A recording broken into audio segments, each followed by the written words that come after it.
Hey guys, I'm going to be promoting my new podcast, The Way Back, here for the next few weeks. Very excited. It's going to drop every Thursday beginning January 4th right here on my YouTube channel. You don't need to subscribe anywhere else. We'll work on getting it out there. Wherever you get podcasts, it will be available, but you can watch video for sure right here on YouTube. Yes, I'm continuing the HoneyDew. It's just in addition to that. It's something fun, something a little different. Going back to my roots in podcasting a little bit. So I'm excited for it. It's called The Way Back, and it's just a nostalgia podcast, sitting back on that station wagon back seat, the one that looked out in traffic, you know, that's the one, the best seat in the house, talking about growing up and, you know, just laughing and having some good times. You're going to get The Way Back on Patreon, also a day early. You're going to get it ad-free as well. I'm really excited for this show. I really am. It got a great response when we dropped that first teaser, and our first guest to kick off is Tom Segura. So it's going to be a great one. We've got a bunch of them in the can already. You're going to see Mark Norman, Jim Gaffigan, Joe List. They're all on there. All right. So make sure you're already subscribed, and here's a little taste for you. I remember growing up, we were terrible kids. My brother was a bit of a pyro. We used to take G.I. Joes and we would tape bottle rockets. We did the mailbox baseball. We're shooting BB guns. Roman candle fights. My mom didn't like anybody. She didn't even like her own kids. These are wire neighborhoods. I didn't have a curfew or a house. I was all JUCO, bro. There was a dog chasing us. She was a drag queen. Microfiche. Nolan Ryan, that fastball. Boom, right in my brother's face. Yeah, those were the days.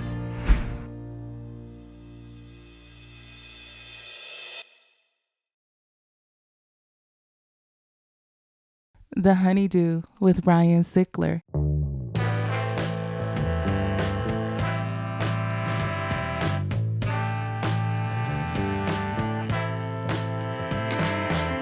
Welcome back to the HoneyDew, y'all. We're over here doing it in the Night Pants Studios. I'm Ryan Sickler, ryansickler.com, and Ryan Sickler on all your social media. And I want to say thank you, like I do every week. Thank you to everybody that watches, subscribes, supports, comments, rates, reviews, all of it. I appreciate you. Whether you're new here or whether you've been here, thank you. And if you got to have more, then you got to have the Patreon. The Patreon's called The HoneyDew with y'all, and y'all have the wildest stories. There's going to be an end-of-the-year episode we already have pre-recorded with Josh Wolf, where we highlight, again, 10 of our favorite episodes. This will be the third one. Trust me when I tell you the 30 episodes we've highlighted are worth the Patreon subscription, all right? Those alone. You ain't going to find this on Netflix, all right? And if you're looking for a new podcast to listen to, then you got to check out The Crab Feast. It's my old podcast I did with Jay Larson. That thing it hadn't been around for 5 years in the library. I say it every week. It did 1.1 million downloads last year. So thank you for keeping that alive out there, y'all. And subscribe to my new podcast, The Way Back. You'll see it every Thursday right here on YouTube. It's going to be a little throwback podcast, some storytelling, nostalgia, all that good stuff. All right. For dates, it's all at ryansickler.com, all that stuff. You know what we're doing here. We're highlighting the lowlights. I always say these are the stories behind the storytellers. Ladies and gentlemen, I am very excited to have back on the HoneyDew, Steve-O. Welcome back to the HoneyDew, Steve-O. Yeah, dude. My dog, Princess, fell in love with you right away when you walked in immediately. She loved you. She liked me, and then she growled at me. She did give you a growl? Yeah, she did. I took a little bit of a growl, and then I got over the hump. Yeah, you did. Look at her. First time we've had her on the HoneyDew. Oh, yeah, wow. Yeah, she comes in. She was scratching at the door. Well, before we get into whatever we're going to talk about today, please promote. You got the new special out right now. Plug it all, please. Did they send you a link? They did. We have a link. They just sent it. You didn't check it out? They sent it last night. Oh, dude, bastards. I got it last night, dude. But I saw your clip with Bert, so I'm dying to watch it today. Dude, it's really, really messed up, man. I've never heard anybody say that about a stand-up special. Dude, it starts off. Tell us everything. The first thing you see when the show starts is the warning screen. The warning screen says, "Warning: the following contains seriously effed up including reckless illegal stunts, graphic violence, nudity, and full-on pornography.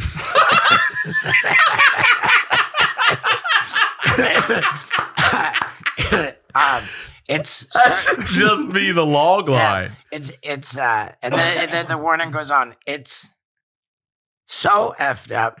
There's a chance you may actually pass out. Does it get that wild? So you're officially watching this at your own risk.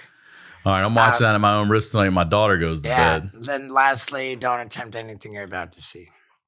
Yeah, dude, at the taped it in two shows in one night. Okay. And at the first show, 5 people passed out in the audience. Passed out. Yeah. Look, I've worked with you, so I know what you did back when you first started at the Improv. When you, well, right, but that was back in the beginning. Look, I know, but you put blood on you, and you asked me to light you on fire, and I was like, "Yeah, I'm not gonna do that. I'll hug you, bro." Yeah, I had somebody light me on fire last night. And the secret, if I remember, was it Pantene leave-in conditioner? That's at least what you did that night. I'm pretty sure. Right. Well, that was I would put conditioner in my hair so that when I lit all my hair on fire, it wouldn't just the accelerant would burn and not the hair, But now I don't do it every night. Every night. I remember you were squeezing lemons in your eyes, and doctors were messaging you saying you will go blind. And I think that's why I'm wearing glasses. Yeah. It's a tough gig being Steve-O. It's a tough gig being Steve-O, right. bro. And in the beginning, when I started doing stand-up, it was like, you know what? I'm going to promise people I'm going to do crazy stunts. I'm going to try and lure them in with I'm doing stunts on stage and, let them leave thinking, man, his stand-up was okay, And that's why I used to do the full meet and greet, take photos with the whole audience after.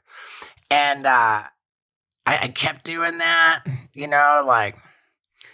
but it was just me telling stories and doing stand-up. And then I'd just do a couple tricks at the end of the show. And then when I put together my second hour, I was like, oh my God, all the stories I'm telling really happened on camera.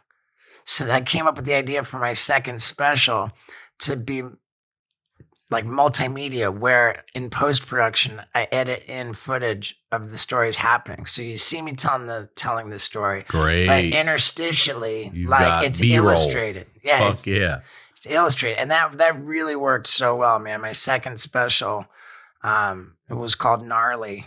And it's at steveo.com, streams completely for free at this point. That's the other thing I love that you're doing is not putting it on YouTube or anywhere. You're going right to steveo.com. Yeah, I know.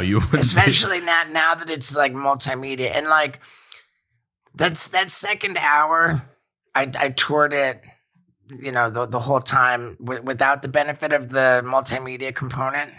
Which was important, I didn't lean on the footage. It was, the show was worthy in its own right of the whole tour. But man, that multimedia component added a lot in post production. So then when I came to do my third hour, I'm like, man, I gotta bring footage on the road, and I'm like, also, I don't want to be living in the past anymore, because before it was like an exercise in telling all my craziest stories. I was like, I got to create new crazy stories and bring the footage on the road. So I'm like, how am I going to do that? How am I going to raise the bar? Jesus Christ, dude, the bar is so high. You've set the bar. What do you mean raise it? I wanted to raise the bar. Can I just pause you for 1 second? Do you ever think, now that you say this, do you ever think about a kid that's going to come along inspired by you who's maybe 15 right now, that's going to take your shit where even you in your 70s are going to be like, Jesus Christ, dude. You ever think about that? Or are you being like, nah, y'all are never going to do it? You're raising the bar. How old are you? 49. You're raising the bar. I love it. I fucking love it, dude. Yeah. So what does that mean? Tell me what that means. I was thinking to myself, I got to film crazier than ever, new stuff. And but what am I going to do? My buddies and I pretty much done everything. But I only thought that for a half a second. I was like, yeah, no, I know. There's actually some ideas have been sitting around for forever.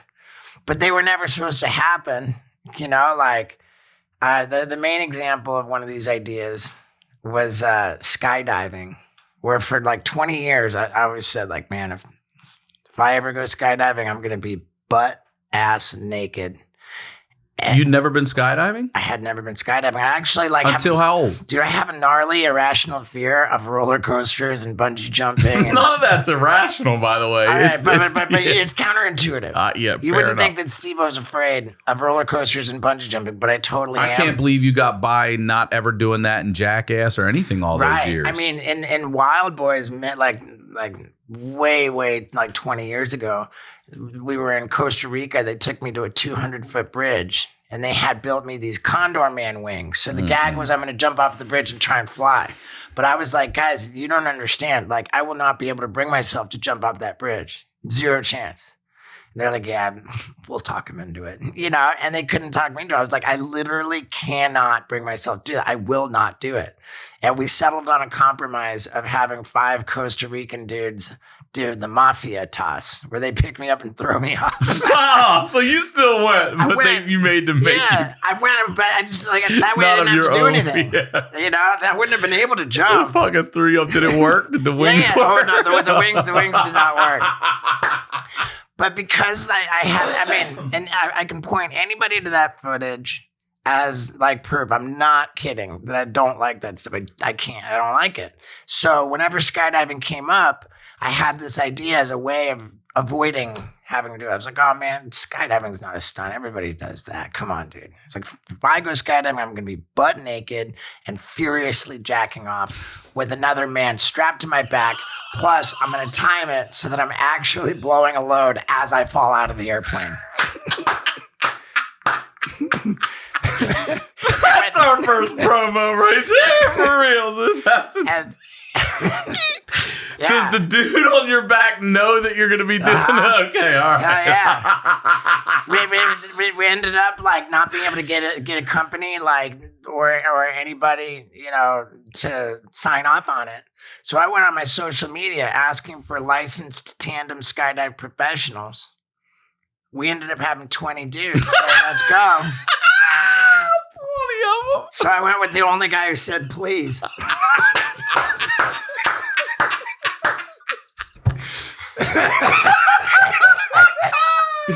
Yeah.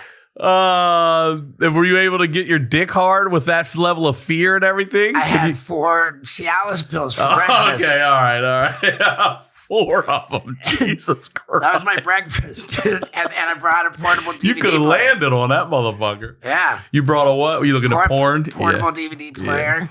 Yeah. And I was backed up for 4 days.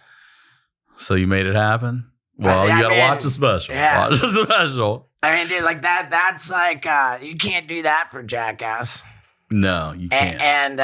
And you can't flagrantly break the law either, man. Like, I had medical professionals straight stealing drugs from the hospital.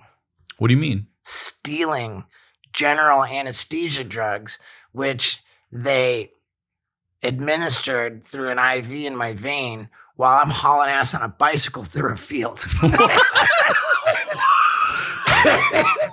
And you know what? I can't wait to go home tonight. You know what an epidural is? Yeah, just had 3 of them. Yeah. Yeah, 4-inch needle in your spine. Yeah. Yeah. Uh-huh. I got that shit. They inject the drug into my spinal cavity, yank out the needle, and I take off to see how far I can run. No. Are you fucking kidding me? Yeah. For sure. And then once I'm down, then the experiments begin to see if I'm really paralyzed. Paralyzed? Well, yeah, it's the thing is paralyzed. And were you partially like, did they do some shit where you couldn't feel it at all? They did dark shit. Dark shit. And you're watching your own legs like that? Well, the thing was though, like the one thing they told me to watch out for is if I become paralyzed above the waist, because then shit starts shutting down. And I fucking couldn't feel anything. My whole chest is numb. I'm fucking can't breathe. It's the scariest fucking thing I've ever been through. At that moment right there, what starts going through your head? Do you have thoughts like, okay, this bullshit's not worth it? Do you go there at all? Well, I'm in a field, like the medical professional is actually dressed up as a clown. But he is a real professional. Yeah. I won't reveal where it was. This is the guy saving you. He's actually wearing a fucking clown Could you imagine driving by and looking in the field, seeing some clown work on the stage? Like, that's Steve-O. Dude, I'm fucking freaking out. I'm like, dude, for me to, like, it was so difficult for me to breathe. I could barely muster enough breath to say, I'm having trouble breathing. Dude, I've watched you do hours and hours and hours of the most fucked up shit. You're telling me this was up there with level of scary? Yeah, because I'm like, here, my systems are shutting down. You couldn't raise your arms or? I could raise my arms, but I couldn't feel my chest or any indication that I was able to breathe. Jesus Christ. And for how long? About 45 minutes. Oh my God, dude. I would have thought I was paralyzed forever for almost an hour for that. Yeah, I wasn't worried about paralyzed forever. I was worried about, like, unable to breathe and dead because that, like, so yeah, that one was unable to breathe and dead. Yeah, that's a good one to work. Yeah. And like after the bit, I'm still laying there on the ground. I just start sobbing, dude, crying. Like, and this weird doctor guy, first time he shows any emotion throughout this whole ordeal. He's confused as to why I'm sobbing. And he asks me what's happening. Through my tears, I say, the bar for my stunts is so fucking high. We just raised it, dude. Just tears of joy because I just raised the bar. It's so hard to do that. And yeah, man, it's a big deal. And so, like, the way that it works, yeah, I filmed all this stuff. I put together a whole hour for it. Like, the show is a journey through the bucket list, and each bit gets paid off with the actual footage of the forbidden stunt taking place. And the stunts are presented in descending order of the approval and support of my fiance. Hell yeah. In the beginning, she's all about it. But these are all new stunts. Yeah. This is stuff you've never seen before, Sure. done before. Hell yeah. So in the beginning, she's all about it. And in the beginning, like where does it shift? In the beginning, like my buddies are running for their lives and barfing. And she's standing strong, dude. Like moving in for a better shot. And that's like the one where I'm like, that's how I knew she's the one. So... bro. I knew I had to put a ring on it. And then it's like, all right, so we got engaged. Like that, which begs the question, are we going to have kids? Are you? Nah, dude, that's the next stunt, the vasectomy Olympics. And she's all about it, She's like, no, like telling when I'm dressed up as a piñata, like immediately after my vasectomy with kids whacking me in the balls with a stick. She's like, no, hit him in the balls. Yeah, Jesus, like, it's heavy, dude. How long is it? How long's the special? Yeah. An hour and 5 minutes. You got an hour and 5 minutes of new stunts, this level of shit. It's it's stand-up meets Jackass, like. Yeah, I get it. I'm just saying, that's a lot of content, a lot of stunts. There's 10 items on the list. And it's got a heavy credit bed. Yeah, the credit bed's so much fun. And dude, the opening sequence, I fucking shot it with Bill Burr. Did you? Hell yeah. And it cost over $150,000 for about a minute and a half of footage. Just the opening sequence? Yeah, couldn't be more fucking stoked on it. Like, it was a big gamble. I was like, dude, I want to be on a fucking roof, and I want a fucking big-ass helicopter, and I want the fucking helicopter to drop a rope ladder. I grab it with my bare hands, and it flies off, and I'm dangling around. I want to get fucking crashed through all kinds of shit, and then I want the helicopter flying over my moving tour bus, and I got to let go and land on the roof of the moving tour bus. And, and then more shit happens after that, too.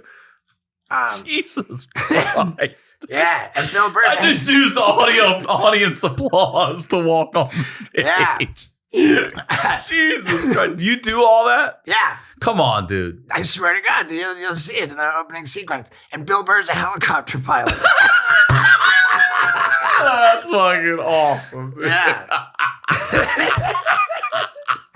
Yeah. I mean, great. Candidly, we shot all the stunts, and then after the fact, I showed it to Bill Burr, and I was like, "Hey, can we go up in a helicopter with you and film you for insert shots to cut to you flying the hell to make you the pilot?" Like, he wasn't there for the stunt day, but the fact of him being such a bro, like, yeah, dude, fuck yeah, I'll do that for you. You rent the helicopter, I'll fly it, and it's a big deal for me being. You know, Steve-O from Jackass coming in to stand up. Everyone's looking sideways at me, like, and have Bill Burr sign off. Bill Burr's like, the dude, yeah. Yeah, like my first stand-up special, the opening was me in the dressing room, like, effectively apologizing for the fact that you were about to watch me do stand-up comedy. Then my second special started with a billboard truck with like the art for my special on the billboard, and all the Jackass guys reunited to duct tape me to the billboard truck. I remember that one. Yeah, hit baseballs at me and then drive me to the theater down the highway. You know, before you perform, right? And that was epic because it was like my Jackass. You know, my first special, nobody signed up. I mean, you know, my second special, all the Jackass guys got together to symbolically, you know, give me their blessing and send me down the road. Off, yeah. And then the third one, I got Bill Burr signing off on me. I mean, come on. It's epic. It is epic. Yeah. Good for you, Steve-O. I love the way you're doing it. Well, thanks, man. I really do like the way you're doing it. It's scary. Yeah, it's scary as fuck. It's scary. But I mean, literally way more for you. You're fucking... Yeah. It's scary, but dude, like, I'm so fucking stoked on this. Sorry, I know it's not good to load up on swears. Who gives a shit? But yeah, dude, I'm really, really hyped on this one, man. It's the best thing I've ever made. Good for you. And if you like put my first special and this like next to each other, like, man, I'm so stoked on having that turd of a first special as a milestone for how far I've come since then. Good for you. Yeah. So everybody at steveo.com, check out my bucket list special. And dude, let's get into it, dude. What do we got? Well, I wanted to talk to you because, you know, look, we do this weekly. We've talked about everything. So where's little lady? Yeah. Oh, she's behind you. Let me get some water. Yeah. I want to ask you. Let's talk about. I told you I wanted to do like a parallel thing where I ask you about the most embarrassing stunt you've done for Jackass or entertainment. Embarrassing in what way? You tell me, like anything that humiliated you or where you look back, you're like, man, regret. Versus something, an actual moment that happened in real life. I want to see if real life is stranger than what you guys can create. Do you understand what I'm saying? Sure. So you can go either way with that. Oh, look who it is. To think of embarrassing or regrettable moments in Jackass, clearly, it's not. There's a saying: it's better to regret the things that you have done than to regret the things that you haven't done. And I really, really, hold that dear to my heart because give me one of each. Regret the things that I did do. When it comes to Jackass, when it comes to like things going bad or getting hurt, like, the worse the consequences, the better the footage. Like I really don't have too much regret. Well, okay. I regret the baby tattoo. That wasn't even for Jackass. But I got this crazy tattoo, and it haunts me till this day, man. Like it's never gonna stop. Why'd you get it? I mean, dude, I had I was just into getting dumb tattoos, man. I would get like the most regrettable tattoo on purpose because that was a stunt, I had the full on profanity tattooed on my knuckles. My right hand was the S word, my left hand was the F word. Like 4-letter words on my knuckles tattooed. I was just like, all right, what next? Like I had a big wiener tattooed. Like on my, it was like how do I get more and more aggressive with the most regrettable possible tattoos? Let's see this tattoo on your head right now, right here. Yeah, I mean That's kind of mellow, but that's newish though, isn't that? That's a newer one. Is that your latest tattoo on your body? Yeah, I think so. Yeah. I'm part of my new hour I'm working on is a crash test dummy bit. Bro, it's there. It looks good. Yeah, that's it. Like, I got a lot of crashing to do, man. So the baby tattoo. The baby tattoo. Are you working on getting that removed? I got it covered up. Yeah. Oh, you got it covered up. Yeah. Yeah. Yeah, that was the most regret. But other than that, I don't really regret anything too much. I regret things that harmed other people. You never want to like do harm to others, but anything that harmed me is all pretty good.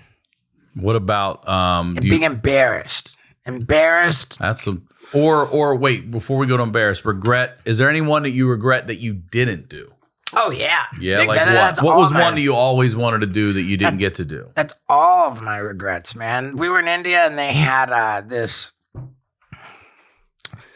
bed of hot coals that took all day to get set up to make it right. Mm-hmm. And they had a balance beam. Like it was like a plank in the air, like kind of like a gymnastics balance beam over the hot coals. And my job was to ride a unicycle on the balance beam. I like the way you say unicycle. Yeah, and so obviously over the hot coals. Yeah, obviously I'm going to fall and go into the hot coals, but there's just something about being on that balance beam that I just couldn't commit with both feet to getting on the unicycle. And I just wimped out. I didn't do it. And that haunted me forever, man. It did? Yeah. Have you ever gone back and done it? That was on the second movie when we were in India. And then on the third movie, we did a swinging fire gauntlet. Look, the farmer's dog is back thanks to you guys. And Princess and I couldn't be happier. Everybody here works, man. Everybody here works. The Farmer's Dog was founded by two dog lovers who decided to reimagine pet food from the ground up. The Farmer's Dog makes and delivers fresh, healthy dog food. It's developed by vets, nutritionally balanced, and made from real healthy ingredients to human food safety standards. Not only that, it's also pre-portioned specifically for your dog based on their unique nutritional needs. This makes it easy to help your dog maintain their ideal weight, which is one of the biggest indicators of a full, healthy life. A fresh diet has been found to have all sorts of benefits, from healthier coat and skin to better breath, even easier digestion, and smaller, better poops. All things I've noticed with Princess Lily Rose right here. Doesn't matter if your dog is young or old, it's always the right time to begin investing in their health, helping you live more healthy, happy, and full years together.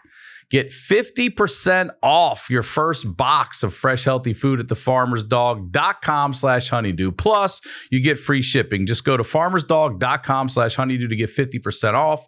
That's farmersdog.com/honeydew. Bidets are self-care for the selfless because even busy parents poop and can take 5 for their butt health. Look, I've been using Tushy for a long time. I love it. I never had one prior to Tushy, and I don't like pooping anywhere else. I don't like going anywhere else. I will save it to get home and risk messing my pants to use my Tushy. With over 100,000 5-star reviews, see why millions of real pooping humans already love Hello Tushy Bidet. Every Hello Tushy Bidet attachment comes with a 30-day risk-free guarantee and a 12-month warranty. Hello Tushy Bidet's fresh stream of water cleans your bum 2 times better than wiping. Even if you use wet wipes, you're still smearing poop around and introducing nasty chemicals to your butt. Using a Hello Tushy Bidet also prevents poop particles from spreading to your hands and everything you touch, like my hands at the meet and greets. It attaches to your existing toilet, requires no electricity or additional plumbing, and cuts toilet paper use by 80%. A Hello Tushy Bidet pays for itself in under a year. Take care of yourself from the bottom up this holiday season. Visit hellotushy.com/honeydew and use promo code honeydew for 10% off your first order. That's hellotushy.com/honeydew for 10% off. hellotushy.com/honeydew.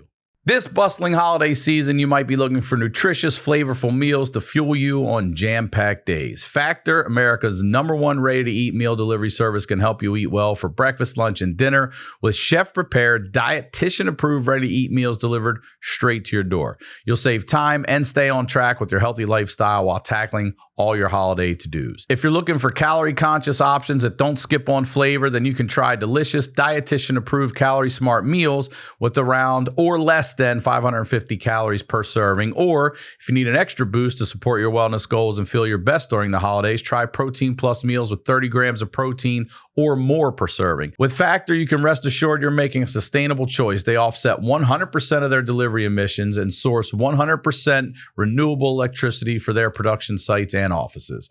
This December, get Factor and enjoy eating well without the hassle. Simply choose your meals and enjoy fresh, flavor-packed meals delivered to your door, ready in just 2 minutes. No prep, no mess. Listen, I'm going to say this. I have them. I have a stack of them they sent me. They're delicious. They're all under 550 calories. They even have some shakes. I have a strawberry banana shake to start the morning. It's delicious. It's not like that old, microwave throw in the freezer foods. It's not like that at all. It's really good for you. So head to factormeals.com/honeydew50 and use code honeydew50 to get 50% off. That's code honeydew50 at factormeals.com/honeydew50 to get 50% off. Now, let's get back to the do. What else do I regret?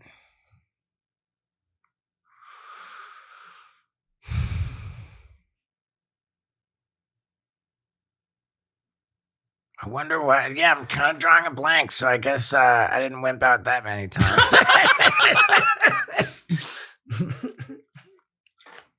How about you said most embarrassing? You were going there next. Yeah, most embarrassing. I mean, I'm embarrassed of the fact that back in the Wild Boy. I'm embarrassed of the fact that back in the Wild Boys days, I shot at a SeaWorld type place, riding dolphins in captivity. Like the big orca with his fin flopped over. You got on one of those? I didn't get on the orca, but I was riding dolphins around, and we shot with the orca with its fin flopped over. To go on to be like Mr. SeaWorld is a bad place and have that in my past is pretty rough. Talk about that. Like what made you realize, was it that made you realize this shit's crazy? I just became more sensitive about animal stuff over the years. Of course, I was impacted by the Blackfish documentary. I don't know. At the time, back then in Argentina, filming Wild Boys in 2004 or 5 or whatever it was, didn't even register that it was bad. And so, I'll plead ignorance. But yeah, that sucked. Yeah, but at least you're growing as a person and a man. You're not, But also, and you guys did crazy shit. I remember, did I not see you guys next to gorillas and shit? Yeah. As close as we are. Not quite as close pretty as we close, are, bro. but pretty damn close. A gorilla could get to you in a second. Oh, yeah. And those were legitimately wild mountain gorillas in Rwanda. That's fucking, dude. Yeah, that was heavy, dude. Dude, I remember seeing that thinking, and then we're at any moment, it could just rip your fucking head off. Yeah, we're like, dude, these girls could kill us. Yes. We better put on the banana suits. Yeah, that's what you did. Then you put on banana suits and ran around. It wasn't enough just to...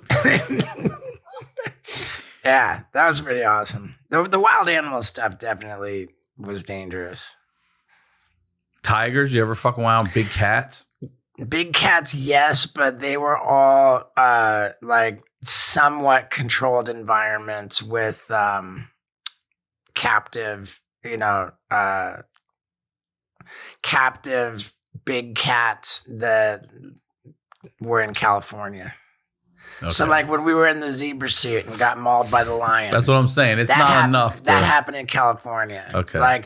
When we were in the hammock with the meat, hanging from it, and the lions, that was in California. There's one where we had a tiger pounce on us while we were in an inflatable dinghy, And he popped the dinghy, and that happened in California. Dude, what is the power and pressure of one of those big cats coming down on you feel like?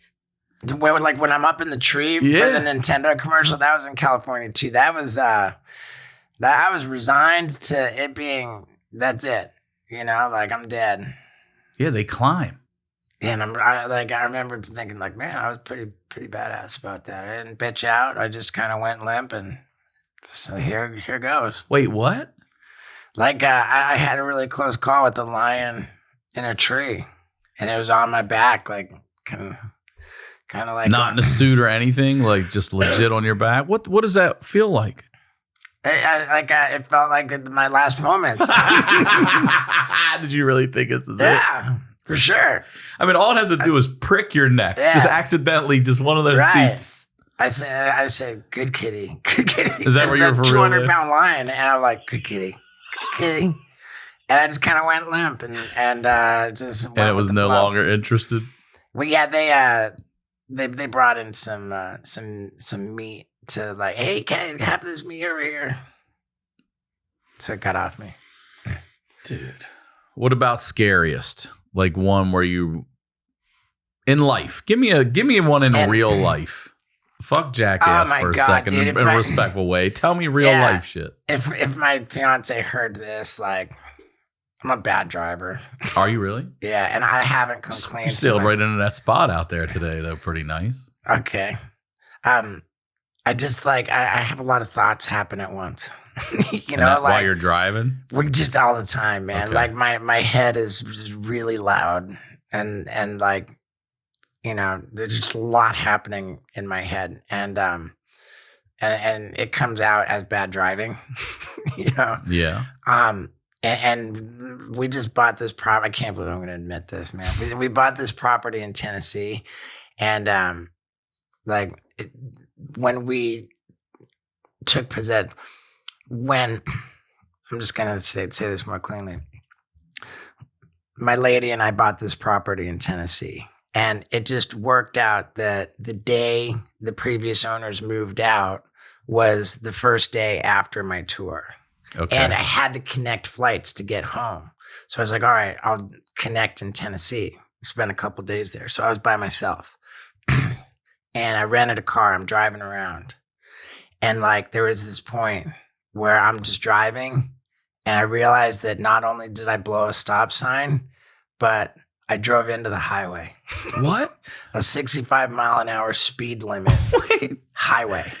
Just straight through and on? I mean, it's just like a highway that doesn't have an How fast are you going? I mean, I'm just going like kind of normal, like 30, 40, or like, I don't know. But like, it is just by chance that there wasn't a car that just straight T-boned me so gnarly. And that chance wasn't so good, like going into the next lane of the other direction. Like, I'm like, oh my God, dude.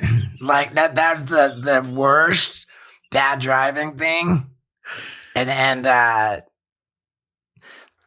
I almost died. Like, I mean, I not almost died. I could have died. Straight up. Easily could, yeah. Yeah, like, and I mean, the speed limit on that is 65. So who knows what they're actually doing?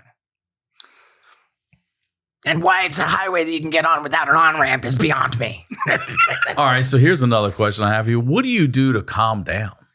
You say your mind's always going, you're always going, you're always wanting to raise the bar, you're always boom, boom, boom. What do you know how to relax? I know I don't. Yeah. Do you know how to do that? Do you take naps? What the fuck do you do? Are your adrenaline put you down I at all? meditate every day. Twice a day. Yeah. I keep track of it on an app, and check it out, dude. I've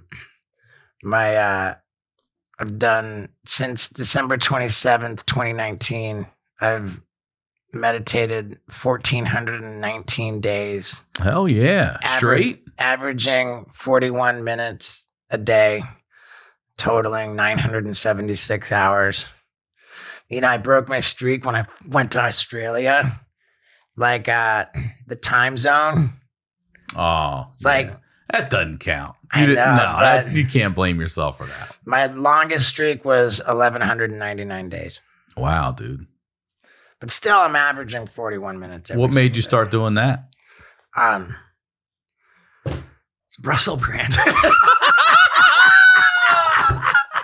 I mean, I subscribed to the idea that meditation was helpful. Yeah, I would say. And Russell Brand in 2013, he was like, "Oh, dude, you know, like you got to meditate." And he hooked me up with this meditation teacher. Mm-hmm. And I kind of dabbled in it, you know. And then, dude, the meditation teacher was from this David Lynch Foundation, right? And I'm like, okay, dude, you know, I'm going to the teacher, meditating. And my meditation teacher says, hey, you know, like we're trying to stop the prison or the school to prison pipeline in like Los Angeles, you know? Like all these kids are going on. So we're trying to bring meditation into the inner city schools and help these kids. Like we get behind it. I'm like, hell yeah.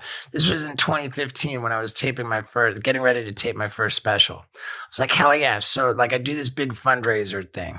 I'm like, I'm giving away VIP tickets to somebody no matter where you are in the world to come be at the taping of my special. And there's all these different tiers of like prizes that you can win.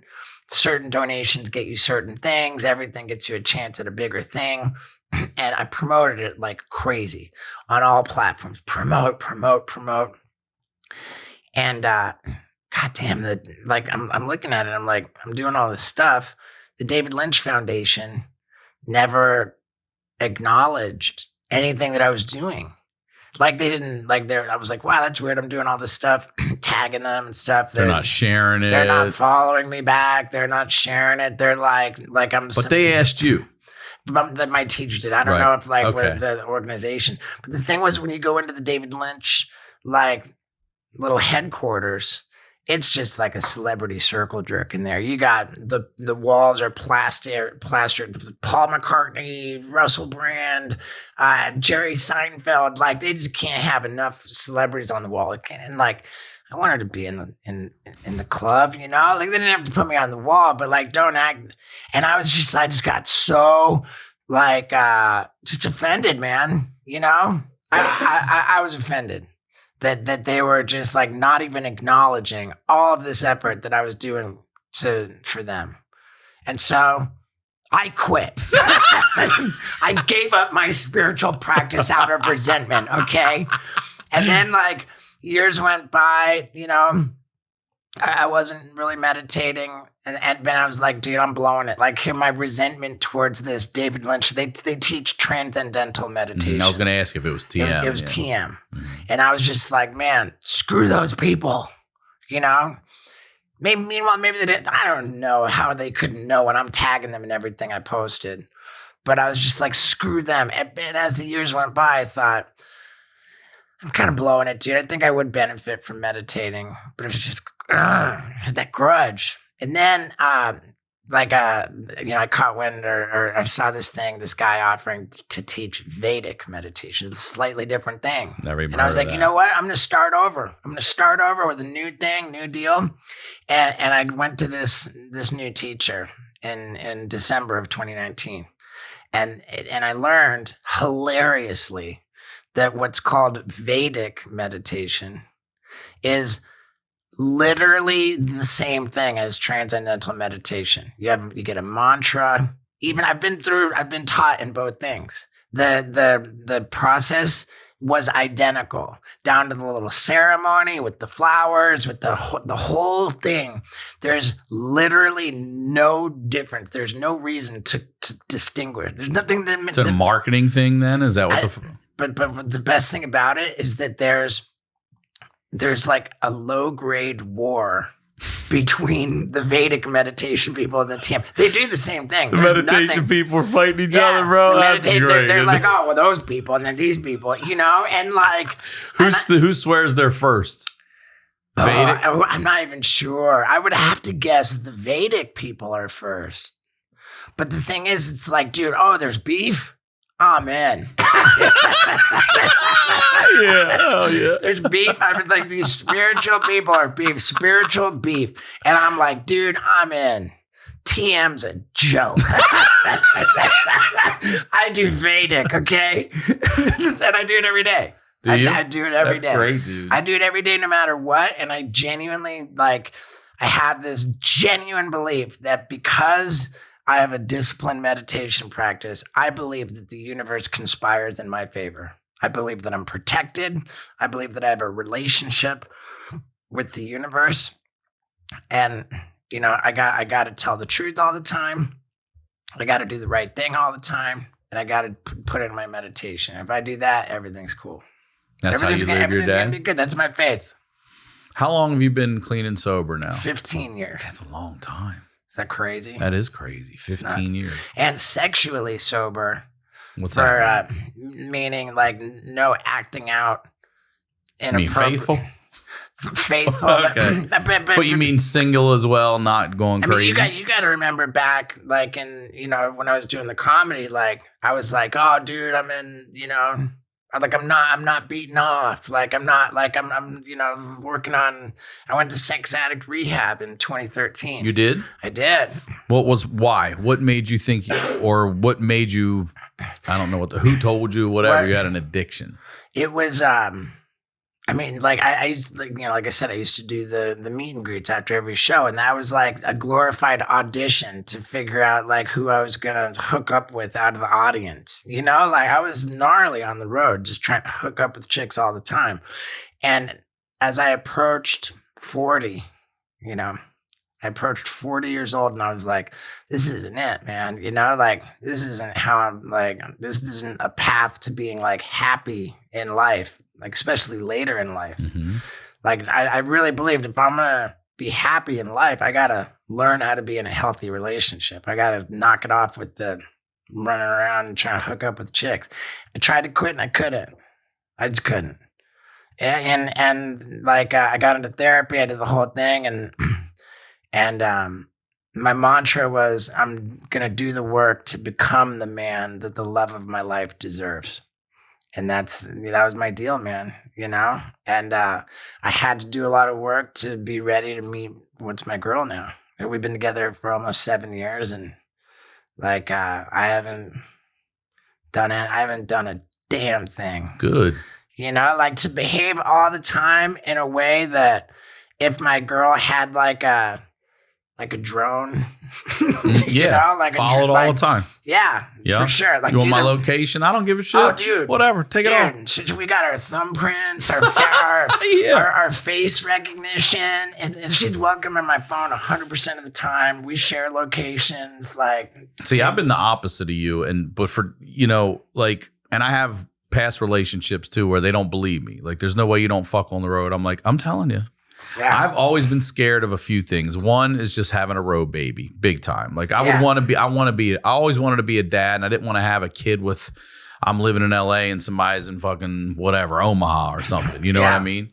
The other thing is, and this is what I had Gareth Reynolds, we talked about, was I've always been skeptical. I always feel like you're going to take me to your place, or you're going to come back to my place, going to drug me, rob me, whatever, or your boyfriend or husband's going to be there, fuck me up, rob me. So I've just never one time ever, but I can't get, nobody believes it. I'm like, I get why you don't believe it, but I'm telling you, on the road, nah. Wow. That's impressive. But I'm just, because I'm scared. I'm fucking scared. I'm like, nah, there isn't a chick out there that's worth getting fucked up in some Marriott. You know what I mean? I was never worried about getting... you never thought of that? You're high profile. You never thought of being jumped and robbed or anything? Getting set up like that? Yeah. No, but I was just always worried about, like, oh my God, like, what did I put my wiener into this time? You know? Well, I gotta go get checked out. Mm-hmm. Like, you know, there's a lot of just stress, man. Stress and chaos and just time wasted. Time wasted. The amount of time that gets burned up trying to chase chicks around is stupid.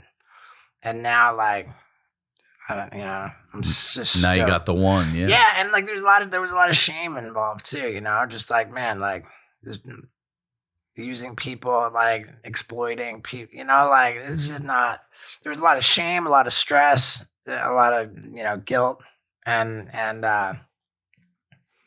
so that was, you've been sex clean again. How long? Sexually sober, Sexually sober. Coming up on 7 years. Okay. So this relationship then. Yeah. Yeah. Good for you. And then, but clean 15? 15 years, no drugs, no booze. What's the last you used and why did you finally say enough?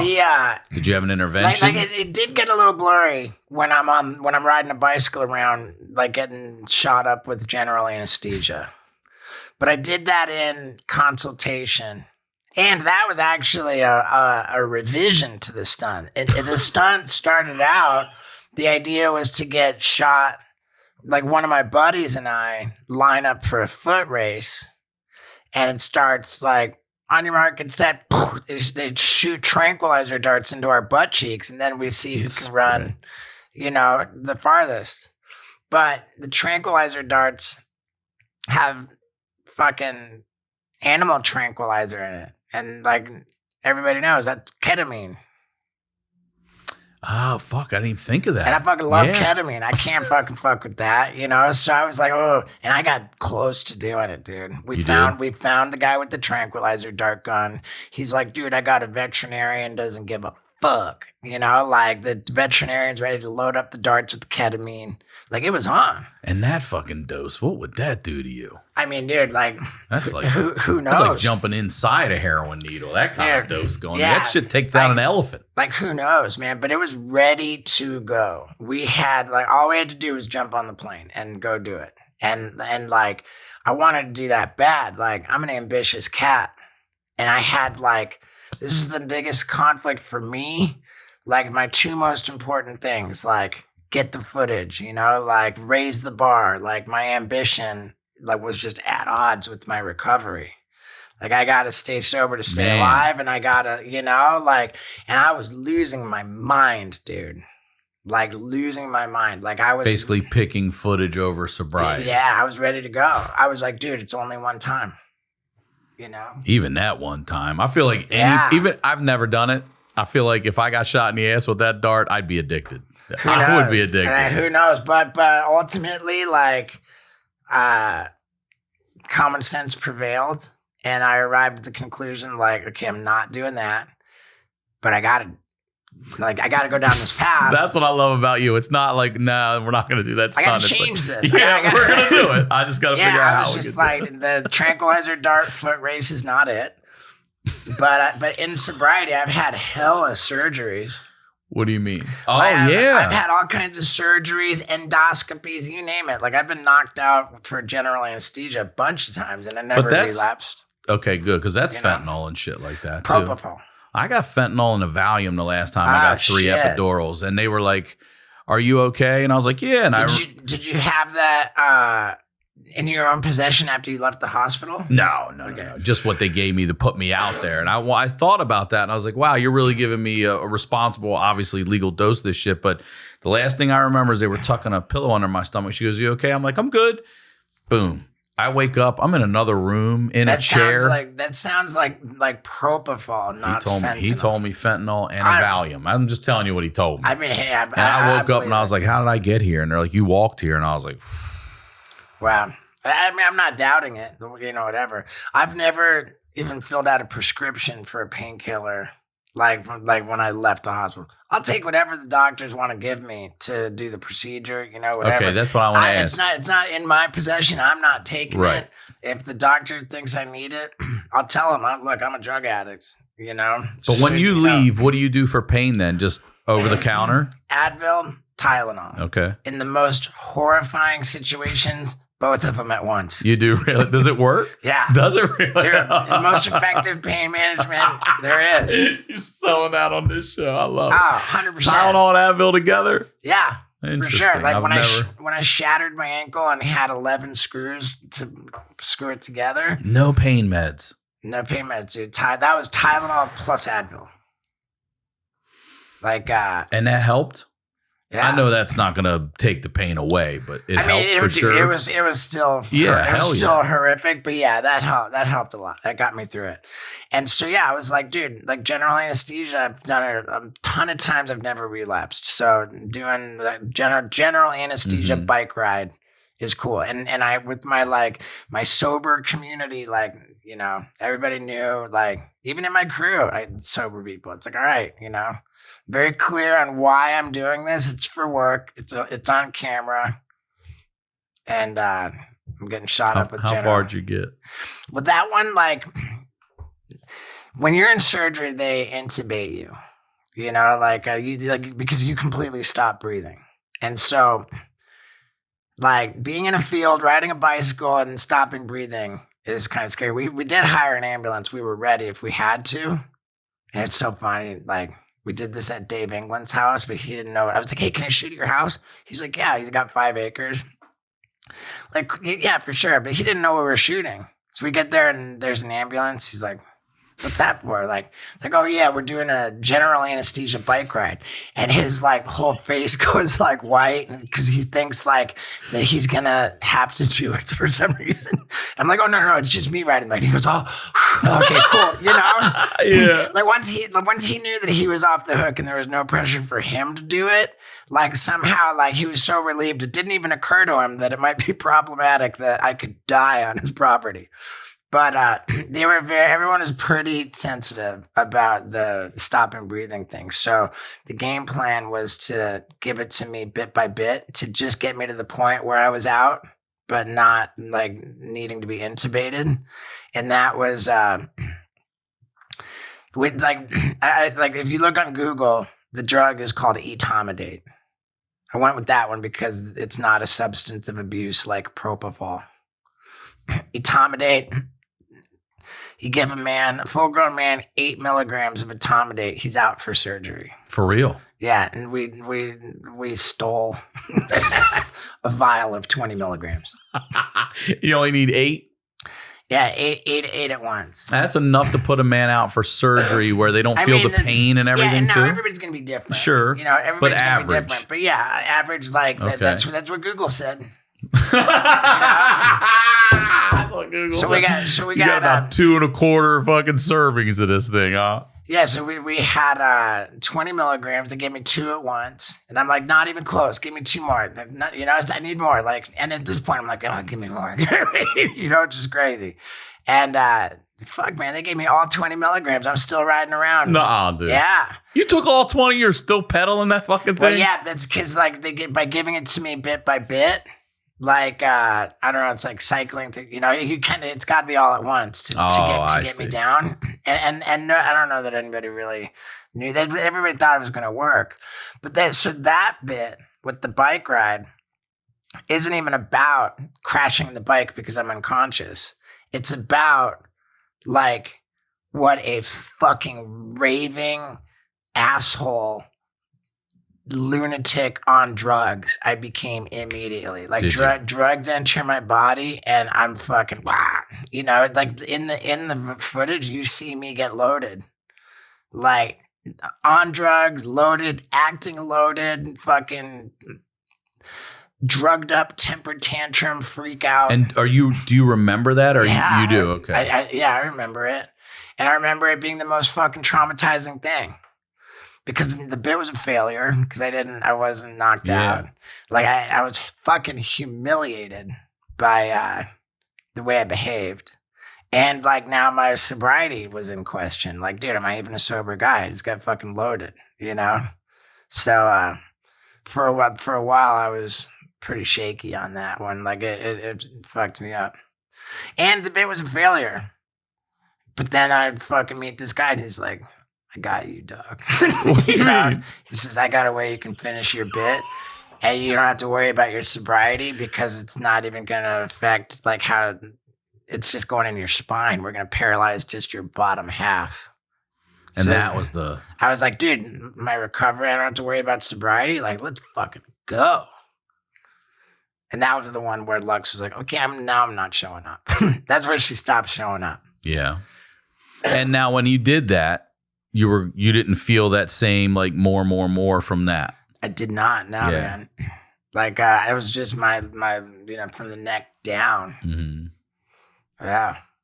That one was, So it's all pretty fucking intense stuff, man. Yeah, please. Look, first of all, thank you for coming on here and doing this show and telling these stories. For sure. But plug and promote the name, where, it's all of it Steve-O's again. bucket list. It's at steveo.com. I brought Jeff Tremaine, the director of Jackass, over like a long time ago, a couple years ago, to show him like a video of a performance with all the multimedia baked in. I was like, dude, you and me, Tremaine, we go to Netflix and it's from the director of Jackass, like what Jackass couldn't show, like this crazy like thing. I was like, I think we can fucking make this happen.